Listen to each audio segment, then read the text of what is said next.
تعظیماً بوسہ دے رہے ہیں، تو بتائیے کیا عظمت جو ہے وہ نسبت کی وجہ سے ہوا کرتی ہے، کیونکہ یہاں پر وہ قرآن کا حصہ بنا ہوا ہے آیت میں، یہ قرآنی آیت ہے، آیت کریمہ یہ قرآن کی ہے، تو آپ نے اس کی تعظیم کی، زندہ نفس کر دیں ابلیس کو دیکھا ہے کسی نے؟ بتایا کوئی؟ آج تک تو کوئی کہہ نہیں سکتا، کسی نے نہیں دیکھا، بنا ہوا کس چیز سے ہے؟ آگ سے، نار سے بنا ہوا، کام کیا ہے اس کا؟ بہکاتا ہے، جو نظر نہ آئے، نار سے بنا ہوا ہو اور بہکائے، اس کے وجود پر تو یقین، اور جو نظر نہ آئے ہدایت دیتا ہو اور نور سے بناتا ہو، اس پر یقین نہیں، وجہ اس کی کیا ہے؟ وجہ ایک ہے کہ آپ کی فکر ناری ہے، دوری نہیں ہے۔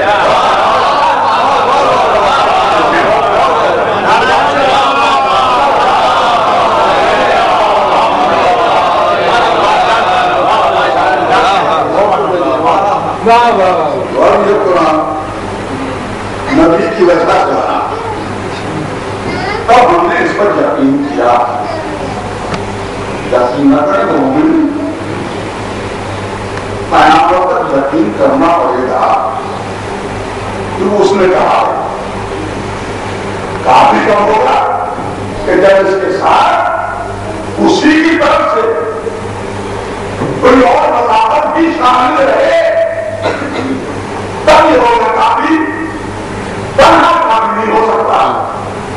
تو متقی کون ہے؟ جنت ان کے لیے کیسے ہے؟ کس طرح سے متقی جنت میں جائیں گے؟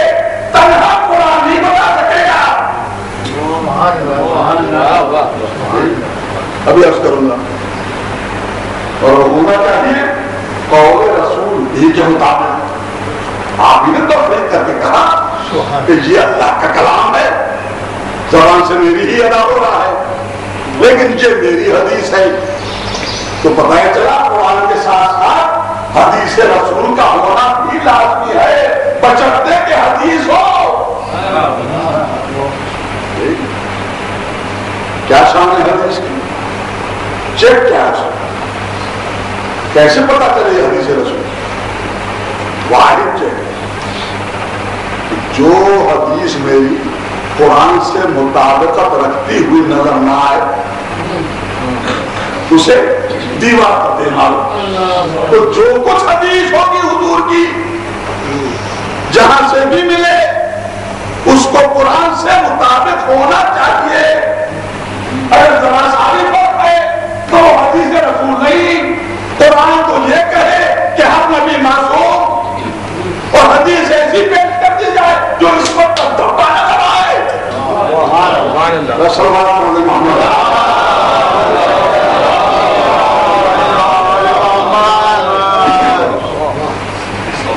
اور یہ متقین جو ہیں یہ کون ہے؟ آج یہ کلام اللہ سے پوچھتے ہیں، کیوں؟ اس لیے اس میں کسی قسم کا شک و شبہ ہے ہی نہیں۔ پہلی شرط یہ وضاحت یہی، حالت الکتاب و لا ریب فیہ، نہ تنزیل میں، نہ تعمیل میں، نہ حق میں، نہ لفظ میں، نہ پیش میں، کسی چیز میں شک و شبہ ہے ہی نہیں۔ اب قرآن اعلان کرے گا، سارے صاحب کے مجلس کی عرض کر رہا ہوں تاکہ ہمیں معلوم ہو جائے، ورنہ تو بہت خنجر ہے۔ دوست سے کہتے ہیں دوست صاحب کہتے ہیں اسے آپ انسان کی گواہ بھی کہتے ہیں، کیا کیسے کہتے ہیں یقین کے ساتھ ہم جنت میں جائیں گے؟ ہم کیوں نہ کہیں بھائی، ایک اسٹوڈنٹ امتحان دیتا ہے، پرچہ کر کے آتا ہے، پوری زندگی پرچہ ہی تو کرنا ہے، جو اچھا پرچہ کر کے آئے گا کیا کہے گا؟ بھائی کیا کہے گا؟ یہ کہے گا نا پاس ہو جاؤں گا جن کا پرچہ اچھا نہ ہو وہ ہوں گے تذبذب کا شکار. پرچہ اچھا کیا ہے بس زیادہ زیادہ کیا ہوگا؟ فرسٹ میں نہیں آئے گی سیکنڈ آ جائے گی. چلو سیکنڈ بھی نہ آئے فیل نہیں کر سکتا بنتا ہے کیونکہ پرچہ اچھا تو کیا ہے. چاہے آسمانوں میں زمینوں میں اتنی بڑی جنت کے اندر کہیں پر بھی جائیں چاہیں گے جنت میں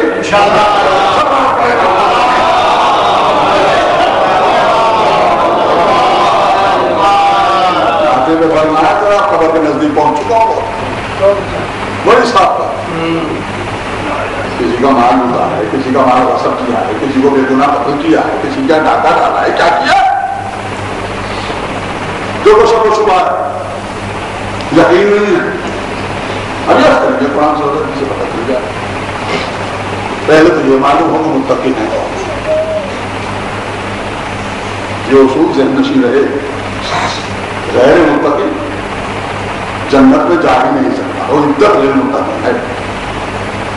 اب قرآن اعلان کرے گا لیس البر ان تولوا وجوہکم قبل المشرق والمغرب ولکن البر من آمن باللہ والیوم الآخر والملائکۃ والکتاب والنبیین وآتى المال على حبه ذوي القربى والیتامى والمساکین وابن السبیل والسائلین وفي الرقاب وأقام الصلاة وآتى الزكاة والموفون بعهدهم إذا عاهدوا والصابرين في البأساء والضراء وحين البأس أولئك الذين صدقوا وأولئك هم المتقون.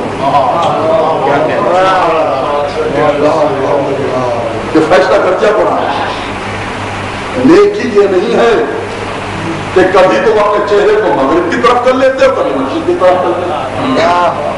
یہ قرآن کی آیت کہہ رہی ہے یہ نیکی نہیں ہے کہ اپنے چہرے کو ادھر ادھر پھراتے ہو, بلکہ کیا ہے نیکی کہ جو ایمان لایا اللہ پر, یوم آخرت پر, اور کی کتاب پر, ملائکہ پر, انبیاء پر. اور نیکی کیا ہے جو اللہ کی محبت میں اپنے مال کو خرچ کرتا ہے. غربا پر, مساکین پر, یتیموں پر, مسافروں پر, لوگوں کی گردنیں آزاد کرانے میں, اور اس کے بعد نماز بھی قائم کرتا ہے اور زکات بھی دیتا ہے. تو پتہ ہی چلا زکات دینا اور ہے, اللہ کی محبت میں خرچ کرنا اور ہے. دونوں باتیں لگاتے ہیں, دونوں باتوں کو لگاتے ہیں.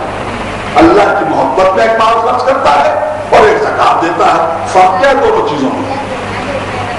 زکات ایک اصول کے مطابق ہے, اتنی پرسنٹیج ہے, اتنا ہو تو اتنا دو, اتنا ہو تو اتنا دو, نہ کم نہ زیادہ, ایک اصول کے مطابق ہے. اور اللہ کی محبت میں خرچ کرنا, جتنی محبت ہوگی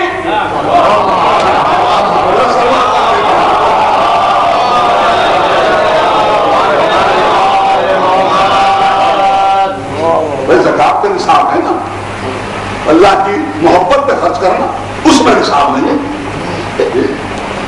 مرضی کا مالک ہے, چاہے ایک کھجور دے دے یا اٹھو کے کتاب دے دے,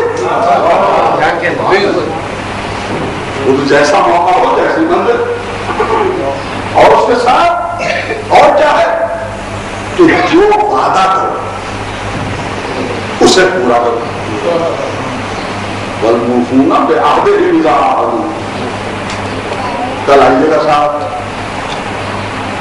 کہا انسان دل میں ہے چور, بیان نہیں جائیں گے, زبان سے کیا کہہ رہے ہیں انشاءاللہ آ جائیں گے. مطلب کیا ہوا کہ اپنے جھوٹ میں اللہ کو بھی شریک کر لیا. جانا نہیں ہے, ڈر جائے آج اس وقت انشاءاللہ آئیں گے. وہاں کیا کہا جا رہا ہے, جو بھی عہد کرو, قسم تو نہیں ہے نا یہاں پہ, جو بھی عہد کرو, جو وعدہ کرو. تو یہ کون لوگ ہیں جو نماز قائم کرتے ہیں، زکات دیتے ہیں، جو وعدہ کرتے ہیں اسے پورا کرتے ہیں، اور اس کے بعد بیماری کی تنگی ہو، سختی ہو، کچھ بھی ہو، اس میں صبر کرتے ہیں۔ صبر کسے کہتے ہیں؟ وہ تو سمجھ دیکھیے، مثال کے طور پر یہاں ایک گلاس پانی رکھا ہے، میں اٹھا کے پی سکتا ہوں، لیکن مجھے حکم دیا گیا کسی ایسے کی طرف سے کہ نہ پینا چاہے کچھ ہو جائے۔ اب کیا ہے کہ سب لگی بھی میں اٹھا کر پی سکتا ہوں، لیکن اس اصول کے تحت نہیں پی رہا ہوں۔ مطلب کیا ہوا؟ اختیار ہو اور عمل نہ کرے کسی حکم کے تحت،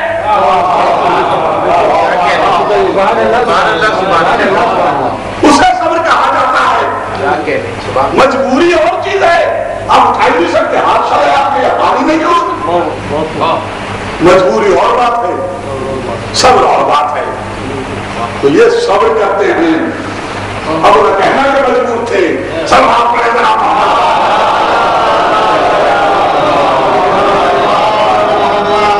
ایسے نہیں کہ خیمے کے پیچھے گئے اور نیزہ مار کے دکھا دیا کہ پانی ہمارے اختیار میں ہے، لیکن رضن میں پتہ ہے تسلیم مان لیا۔ اولئک الذین صدقوا واولئک هم المتقون، یہی صفات رکھنے والے لوگ سچے ہیں اور یہی متقی ہیں۔ تو پتہ چلا آپ کو کہ متقی کون ہوئے؟ جن کے پاس یہ صفات ہوں۔ متقی بننے سے پہلے سچا بننا ہے، صادق ہونا ہے، سچ بولنا ہے۔ اب یہ صفات جن میں ہوں گی وہ ہوں گے متقی۔ میں کیا کروں؟ صفات تو پڑھنی میں نے، کوشش کرنا شروع کر دوں گا۔ یہ کوشش میری بارآور کیسے ہو یہ عرض کروایا آج مثال ثواب کے مجلس سے ہم سب کو جانا ہے، اور اس یقین کے ساتھ جانا ہے، ریپیٹ مائی ورڈز، اس یقین کے ساتھ جانا ہے کہ انشاءاللہ جنت میں جائیں گے۔ یاد رکھیے، انسان اسی راستے کا ذکر کرتا ہے، اسی مقام کی بات کرتا ہے جہاں جانا چاہتا ہو یا جہاں کے راستے سے واقف ہو۔ میرے سمجھ تو آتا نہیں کہ جب دیکھیں جس کو یہ دوزخ کی بات کرتا ہے، جہاں دیکھے دوزخ میں بھیجتا ہے، تو بھائی دوزخ سے واقف ہوگا، دوزخ کے راستوں سے واقف ہوگا۔ ذکر تو ہر خوش کو کرتا ہے، ہم جس راستے سے واقف ہیں، جہاں جانا چاہتے ہیں، ہم تو وہی ذکر کریں گے۔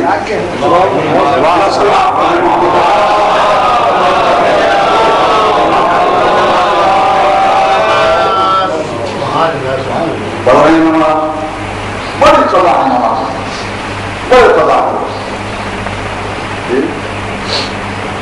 واجب نماز، واجب پیٹ وہ ہوتا ہے جس کے ادا کرنے کا نتیجہ ثواب ہو اور ترک کرنے کا نتیجہ گناہ ہو۔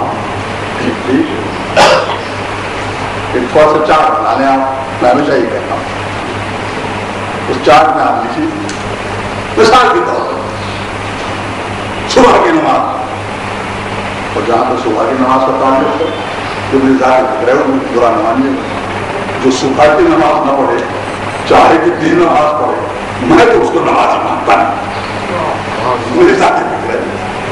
یاد ہو کہ ہاں بھیا پڑھتے وہ ٹھیک ہے، صبح کی نماز نہیں پڑھی ہم نے، گناہ تو ہو گیا نا، باقی نماز نہیں پڑھی، وہ لکھ دیا، گناہگار ہوئے یا نہیں؟ بیرومیٹر تو کوئی ہے نہیں جناب کہ 100 گناہ کریں گے تو ہوئے گناہگار اور 1 گناہ کریں گے تو گناہگار نہ ہوئے، ایک بھی گناہ کیا ہوگا گناہگار، تو گناہگار تو سب ہیں۔ اب کیا کیا جائے؟ جب گناہگار ہیں وہ تو جنت کے اندر جانے کے دعوے دار بھی ہیں، انہیں انداز تو دیکھیے کیا ہے۔ اب کیا کہیں اور کس طرح سے نماز پڑھ رہے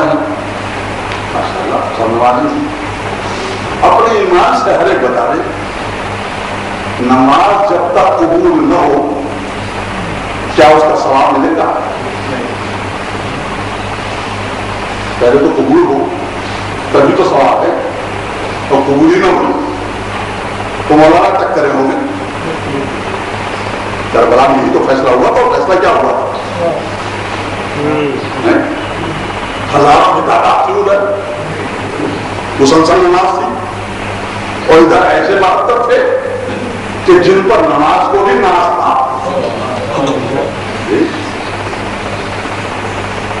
ان کے لیے باعث فخر نہیں تھا کہ حضرت اسود ملا کے بوسا دیا. حضرت اسود کو شرف ملا کہ وارث بوسا دینے آتے تھے. اب ہم نے پڑھی نماز ضرور، جب تک تمہاری نماز قبول نہ ہو اس وقت تک ثواب نہیں. جب ثواب نہیں تو تقویٰ نہیں، جب تقویٰ نہیں تو متقی نہیں، جب متقی نہیں تو جنت نہیں. پہلے ہماری نماز قبول تو ہو جائے. اب یہ نماز قبول کیسے ہو اس کا علم مجھے ہونا چاہیے کہ میں نے جو کاوش کی ہے وہ قبول بھی ہوئی یا نہیں.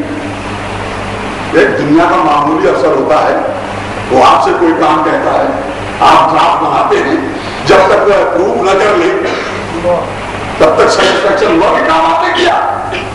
جب وہ لکھتا ہے اپروو تب آپ کو تسلی ہو گئی، ہاں جو میں نے محنت کی، کاوش کی، کام کیا وہ قبول ہو گیا. اب ہم نے 5 نمازیں کیا تھا، جب تک یہ قبول نہ ہو تب تک حاصل کیا کچھ نہیں. تو یہ نماز کیسے قبول ہو یہ کس سے پوچھیں؟ دونوں کو بتانے والا ہونا چاہیے. ہمارا علم تو بالکل محدود ہے، تم نے تو کچھ دیا ہی نہیں. اللہ تعالیٰ گلا موجود ہے، تم کیا جانا. اب کس سے پوچھیں ہم کہ ہم جو یہ نمازیں پڑھتے ہیں یہ نماز قبول ہوئی یا نہیں؟ اسی سے پوچھیں جس نے نماز کا حکم دیا. کسی اور سے نہیں پوچھیں. حکم الصلاۃ حضور کے لسان اکبر سے ادا ہوا نا، جو قرآن کا حکم بنا. اللہ کے رسول یہ نماز جو ہم پڑھ رہے ہیں یہ ہمارے قبول کیسے ہو؟ جب تک قبول نہ ہوئی تو دوسروں میں ہم نے فرق کیا ٹھہرا؟ میدانی کربلا میں پھر تو حد فاصل کھینچا نہیں جا سکتا. تو قبول کیسے ہو؟ اب اللہ کے رسول فرمائیں گے اور بس ان کا فرمایا ہوا بالکل سچ، اس میں کسی قسم کا کوئی شک و شبہ ہے ہی نہیں. اور یہ واحد ہے جو حضور سرور کائنات نے ارشاد فرمایا ہماری نمازوں کے قبول ہونے کے سلسلے میں کتب اربعہ کے اندر تو موجود ہے ہی، لیکن ریاض النظرہ میں بھی موجود ہے. کیا ہے؟ اب میں الفاظ عرض کر رہا ہوں. حضور سرور کائنات کا قول مبارک جو کہ حدیث رسول ہے، آپ فرماتے ہیں اللہ ومن اعطى عليا لا يخرج من الدنيا حتى يشرب من الكوثر ويأكل من الطوبى ويرى مكانه في الجنة. ألا ومن أعطى عليا لا يخرج من الدنيا حتى قبل صلاته وصيامه وقيامه واستجاب له دعاؤه. ومن أحب عليا فتحت له أبواب الجنة السماوية ويدخل من أي باب شاء بغير حساب.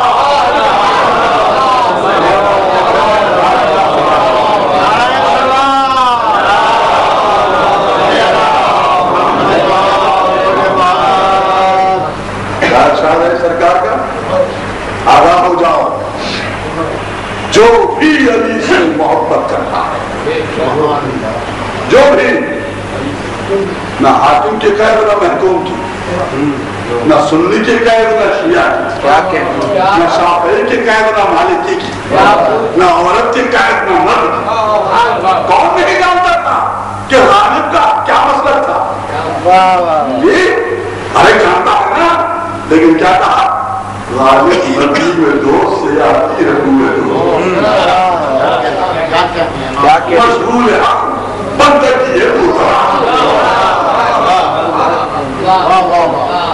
جو بھی علی سے محبت کرتا ہے پیشانی پہ پڑھنا ہے یہ قول رسول ہے کیا کہنے سبحان اللہ جو بھی علی سے محبت کرتا ہے سیرہ حاضی کا ہے مستعان گزارے وہ دنیا سے جا نہیں سکتا جب تک کوثر سے پینے لگے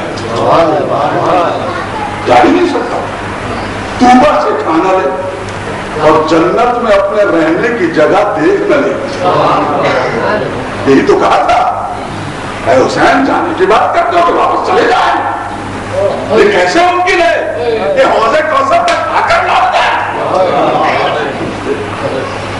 یاد رکھو جو بھی علی سے محبت کرتا ہے وہ اس دنیا سے جا نہیں سکتا جب تک اس کی نمازیں قبول نہ ہو جائیں جب تک اس کے روزے قبول نہ ہو جائیں جب تک اس کا عبادت پہ کھڑا ہونا قبول نہ ہو جائے جب تک اس کی دعائیں قبول نہ ہو جائے تو اب نماز کی قبولیت کی شرط کیا ہے کیا ٹھہری اور جب محبت علی ہے تو محبت کسے کہتے ہیں جس کی محبت آپ کے دل میں ہوگی اس کے غیر کی محبت کا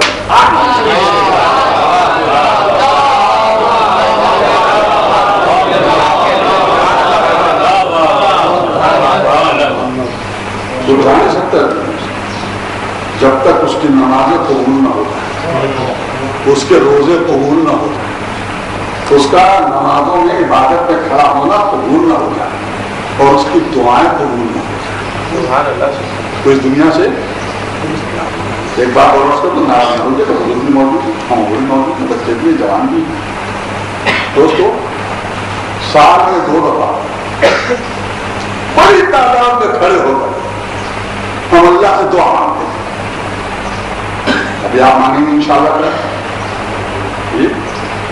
پہلی رکعت میں 5 دفعہ دوسری رکعت میں 4 دفعہ جو کبھی ویسے نماز پڑھے یا نہ پڑھے لیکن ادھر کی ضرور پڑھتے ہیں وہ جو رکھے گا دعا مانگیں گے ادھر کیا کہا جا رہا ہے کہ جان نہیں سکتا جب تک اس کی دعا قبول نہ ہو جائے ہم کھڑے ہو کے دعا مانگتے ہیں کیا کہتے ہیں پہلی رکعت میں 5 دفعہ دوسری رکعت میں 4 دفعہ دعا کا کیا جملہ مانگا اللہم انت تدخلنی من کل خیر ادخلت فیہ محمدا وعلی محمد واخرجنی من کل سوء اخرجت منہ محمدا وعلی محمد صلواتک علیہ وعلیہ خداوندہ مجھ میں داخل کر دے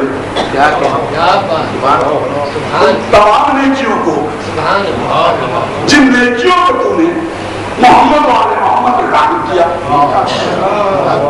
اور دور کر دے مجھ سے ان تمام برائیوں کو جن برائیوں کو تو نے محمد والے محمد سے دور کیا دعا مانگتے ہیں سال میں 2 دفعہ کھڑے ہو کر ہزاروں کی تعداد میں کیا یہ دعا قبول ہوئی جن کی ہوتی ہیں جن کی نہ ہوئی تو ایک قصور ٹھہرا جن کی یہ دعا قبول ہوتی ہے سمجھ لو وہ بڑی پیاری ہے اور جن کی نہ ہو تو جب دعا قبول ہو گئی تو اس دعا قبول ہونے کے بعد اب جو بڑی پیاری ہے کوئی غلط کام کر ہی نہیں سکتا کیونکہ تمام نہیں کیا جو اس میں داخل ہو گئی تمام برائیاں اس سے دور ہو گئی آگاہ ہو جاؤ جو بھی علی سے محبت رکھتا ہے اس کے لیے جنت کے 8 دروازے کھل جاتے ہیں فتحت لہو ابواب الجنت الثمانیہ 8 دروازے جنت کے کھل جاتے ہیں وہ جس دروازے سے چاہے بغیر حساب کتاب کے جنت میں داخل ہو جاتے ہیں کچھ بچے پڑھ رہا ہوں بزرگوں کے لیے اور نوجوان خاص تک نہیں شریعت سیکھ رہے آج کل تو لیجیے بغیر حساب کتاب کے جنت میں بھیجے دے رہے ہیں کس چیز کا حساب کتاب نمازیں تو قبول ہو گئے روزے تو قبول ہو گئے, دعائیں تو قبول ہو گئے, اب باقی ہے کیا حساب کتاب کے لیے جس کا حساب کتاب ہوگا؟ جو ہونا تھا وہ تو سب قبول ہو چکا ہے. تو اب یہ بغیر حساب کے کیا معنی ہے؟ بغیر حساب کے معنی یہ ہے خود تو چاہ ہی رہا ہے, جس کو چاہے اسے بھی ساتھ لیتا ہوا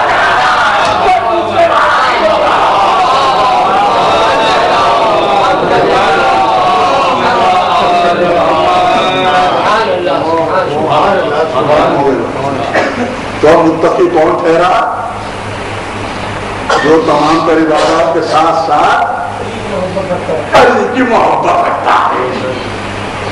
محبت ہے تو ہے تقویٰ کی منزل میں, اور نہیں ہے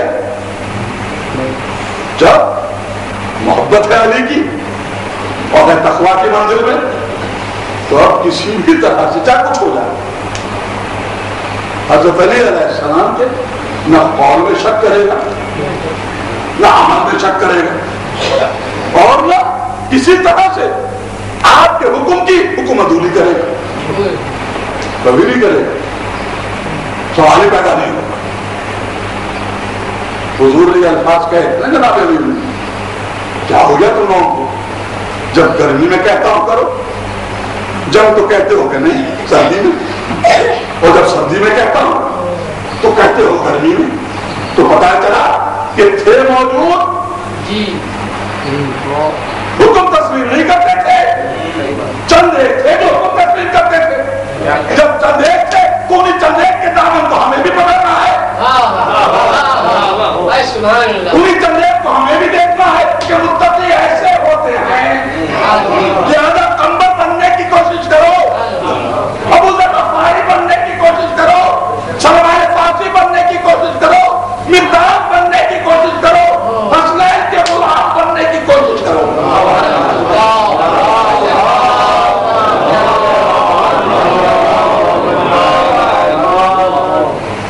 جاؤ جا کر پیغام پہنچاؤ, بتاؤ کیا ہمارا یہ ہے نا. کون گیا تھا, یہ کون گیا تھا, پھر کون گیا؟ ایک محب علی تھا,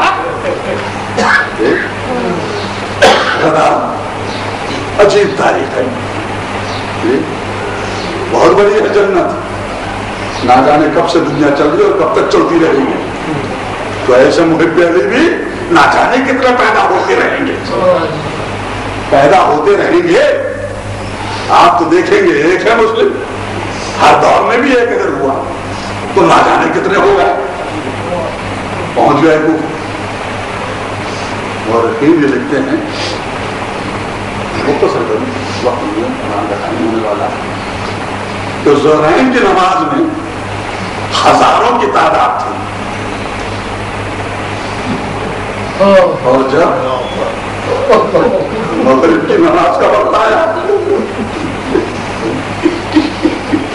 میں مومنین کرام ہاتھ جوڑ کر ایک بات عرض کرتا ہوں, مانیے گا میں تو ویسے ہی بہت قریب پہنچ چکا ہوں, اور قبر سب کچھ کیا کرو, فکر کوفی کا اظہار نہ کرنا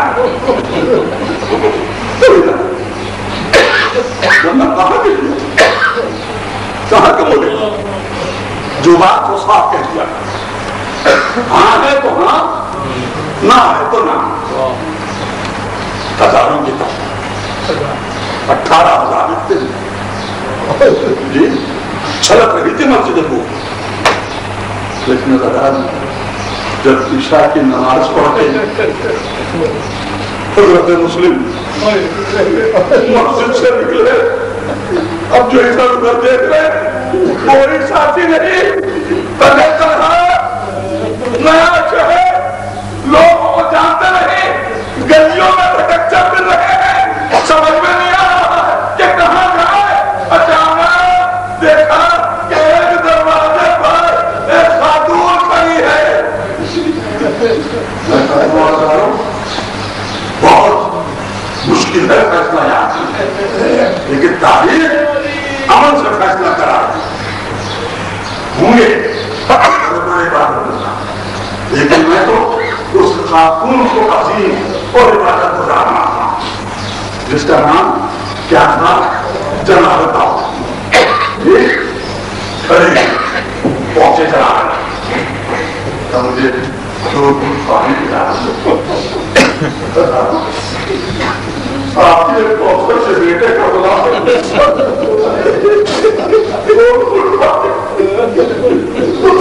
اندر گئی پانی کا پورا کر کے لے آئی پانی پی لیا چلانا اللہ تعالیٰ ذرا سینے پر ہاتھ رکھ کر ایک دفعہ تصور کرنا یہ مولا جلالہ کر کے آئے تھے خط بھی لکھ کر بھیج چکے ہیں کیا سوچ رہے ہوں گے کہ میں نے کیا سب لکھ کر بھیجا بیٹھ گئے کہا اس خاتون نے مت اپنے گھر جا یہاں کیوں بیٹھا ہوا ہے کیوں نہیں جاتا کہ میرا کوئی گھر نہیں کون ہو تم تمہارا کر رہی ہے کہا اپنا تعارف کراتے ہوئے کہ میں مسلم میں اکیل ہوں. اگر دارو دل گرتا ہے اس خاتون کا محبت ہے اس خاتون کی جناب امیر سے جانتی ہے کہ پورے شہر میں جناب مسلم کی تلاشی ہو رہی ہے فوجیں جو ہے بادشاہ کی حاکم کی وہ مسلم کو تلاش کر رہی ہیں تاکہ قید کر لے اس کے بعد قتل کر دے. مسلم بن عقیل ہے تعظیماً آگے کو بڑھی عزت و تقریب سے جناب مسلم سے درخواست کی آئیے مسلم میرے گھر میں تشریف لے چلیے میں آپ کے لیے رہائش کا بندوبست کرتی ہوں. اندر گئی جناب اور کمرے کے اندر آپ نے انتظام کیا. کھڑی کیوں تھی باہر دروازے پر اور اپنے بیٹے کا انتظار کر رہی تھی جو آنے والا تھا. دیر ہو گئی تھی وہ بھی وقت فوج کے اندر تھا وہ بھی انہیں حاکمین کے ساتھ تھا جیسا کہ آج کے دور میں دیکھا جاتا ہے کہ ہوتا رہتا ہے. وہ علی کے محب بننے کی کوشش کر انتظار کرتی رہی بس مختصر کریں تھوڑی دیر میں وہ آ گیا. جب اس نے دیکھا کہ اس کی ماں بار بار برابر والے کمرے میں جا رہے ہیں پریشان ہوا کہ بار بار اس کمرے میں کیوں جا رہی ہے کون ہے وہاں. تو اس نے بتایا کہ اس کمرے میں مسلم بن عقیل. بس رات تو گزر گئی جب صبح ہوئی فوجیں آ گئی بس فوجوں کا آنا مورشتے ہیں جو مسلمان فوجوں نے گھر کی چادر اور چار دیواری کا بھی خیال نہ کیا. جناب آگے گھر میں داخل ہو گئے بچے مسلم کی عزت نفس کے خلاف بات تھی. جناب مسلم فوراً باہر نکلے اور قتال شروع کر دیا. کیا جانتے نہیں تھے جناب مسلم کہ سینکڑوں کی تعداد باہر ہے وہ تنے تنہا ہے لیکن نہیں یہ علی کی محبت ہے یہ علی کی محبت ہے. یہ علی کی محبت میں اگر جان بھی چلی جائے تو کوثر پینا یقینی ہے جنت میں جانا یقینی ہے. جہاد شروع کر دیا بس اداروں جہاد کرتے چلے جا رہے ہیں. ایک جملہ عرض کروں کہ کیسے عرض کیا ہے جس وقت گرفتار کر لیا گیا جناب مسلم بن عقیل کو اور دارالحرہ میں لایا جانے لگا. ڈیوڑی سے جیسے اندر داخل ہوئے تو سامنے سرائیوں میں ٹھنڈا پانی رکھا ہوا تھا. آپ نے کہا وہاں پر جو چوکدار تھا اس سے کہ میں بہت پیاسا ہوں ایک گلاس پانی مجھے پلا دیں. اس نے کیا کہا مسئلے یہ پانی ٹھنڈا ضرور ہے لیکن تمہارے لیے نہیں ہے. غلام سے یہ بات کوئی کہے کہ یہ تمہارے لیے نہیں ہے. بس مسلم آگے بڑھے اور گفتگو یہاں کے وقت سے مختصر کریں لے جایا گیا ترنوارا کی چھت کے اوپر. جیسے حضرت مسلم وہاں گئے کہا کہ تھوڑی دیر ٹھہر جا مجھے ذرا دو رکعت نماز پڑھنے دے. کہ نہیں یہ فرصت نہیں دی جا سکتی. اچھا ایک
تقبل منا انك انت السميع العليم.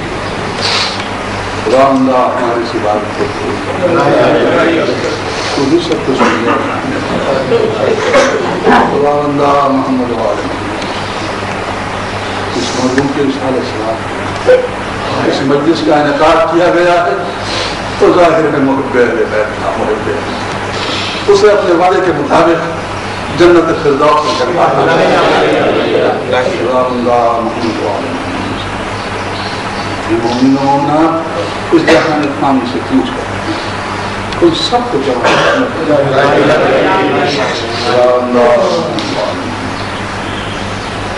مومن و مومنات کو سوائے غم حسین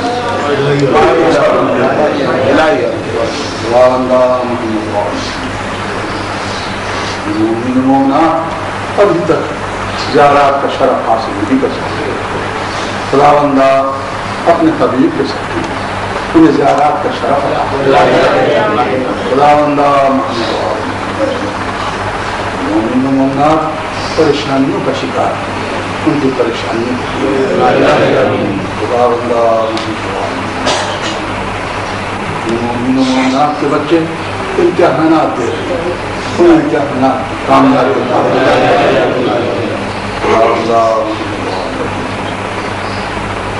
پاکستان اور خصوصاً میرے شہر کراچی امن و سکون کی نعمت ربنا تقبل منا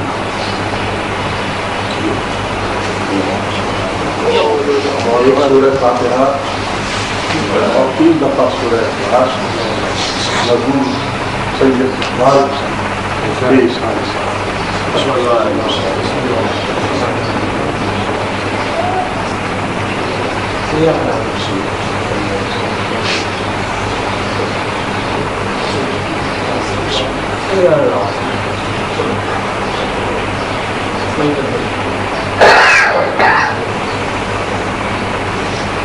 اللهم اغفر لنا وادخله في الجنة بحق محمد.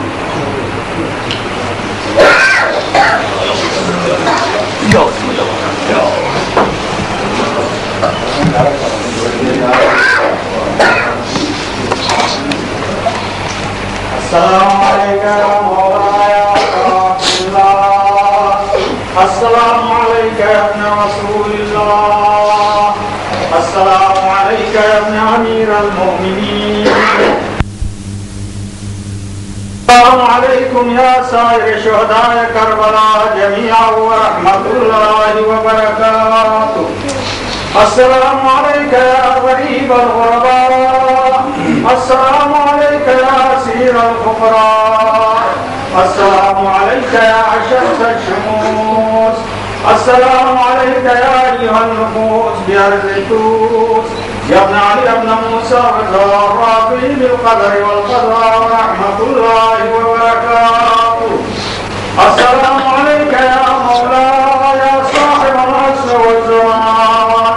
الامان الامان الامان من فتنة الزمان ومن شر الشیطان. السلام علیکم یا خلیفۃ الرحمن. السلام علیکم یا فاتح القرآن. السلام علیکم یا مظہر الایمان. السلام علیکم یا شریف القرآن. السلام علیکم یا امام الانس والجان. عجل اللہ تعالی فرجک وسهل اللہ مخرجک وظہورک ورحمۃ اللہ وبرکاتہ.